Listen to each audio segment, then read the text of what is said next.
Coach Anda, I want to end with this question.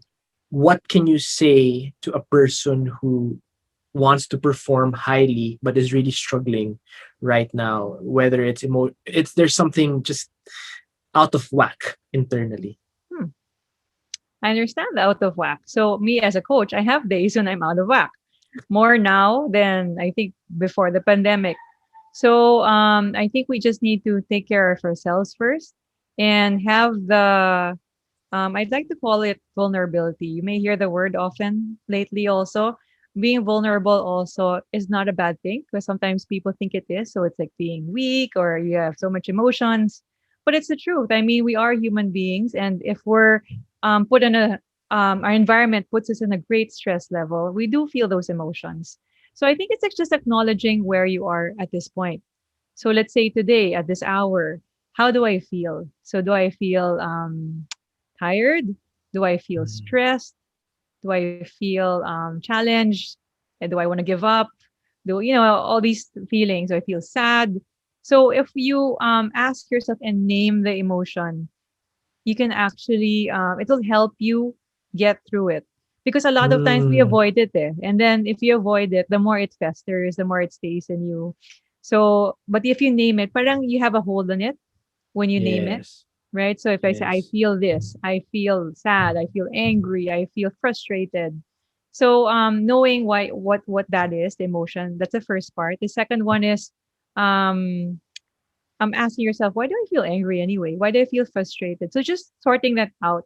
So it may be a lot of things, so maybe you want to write that down. So for you to visually see it is another way of taking control. So these things I'm teaching you are things that can help you take control rather than feel like there's no control. So simple things you can do.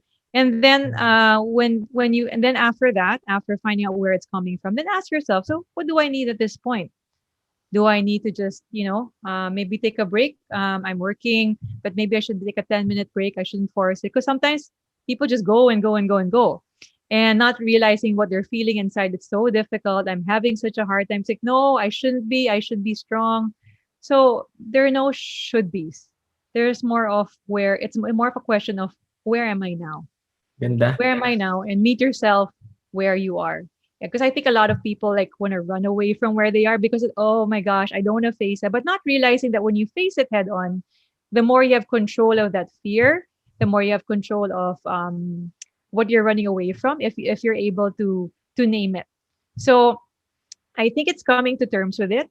The more you talk about it, the more you name it, the more you write it down, then you're able to clearly see like, okay, so this is what I'm going through. I acknowledge it. And then you're able to move into action. But also realizing that it's a process, especially during this time. You can't force yourself to just I have to be okay or I have to do things now. Mm, I have to. So you have to just check in with yourself. And I talked about being a friend to yourself. You can be a friend to yourself. We do have a lot of friends out there, but you also can give yourself that self compassion. You can be a friend to yourself because you have the internal resources to be able to give yourself that. So just ganda. remember that, and it helps you feel less alone because you're made with that. It's born in it's you're born Yeah. with that, and so knowing that you can just call on that and use it anytime. The JPaul Hernandez Podcast. Listen to the full episode on Spotify, Apple Podcast, and all major podcast platforms.